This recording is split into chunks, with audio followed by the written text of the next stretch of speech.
Welcome to the Kit Stock for Schools introduction to our soil moisture indicator. This is an overview of how this kit works. The standard kit is our part number FK908. In this video we've added some kitchen skewers to act as long probes and then covered them with insulation so that only their tips are working as the probe.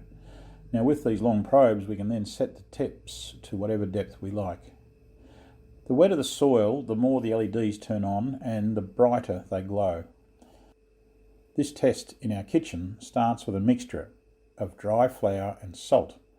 As water is added, the indicators turn on. This principle applies also for soil. Watch as we add water to a plant pot and the water slowly seeps down towards the probe level. In this pot, we can see that the top of the pot soil is moist. It's clear that the water has not yet reached to the root level.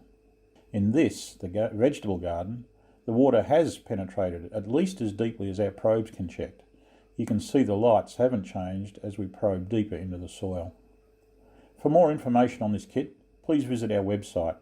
The link here will take you straight to the kit, and the link at the start of this video will take you to our homepage. We offer support materials for teachers, parents and students, which includes construction guides with step-by-step photos, plus handy tips and techniques, and as well as common problems and how to avoid or fix them. Thanks for watching this, and please feel free to visit the website or drop us an email.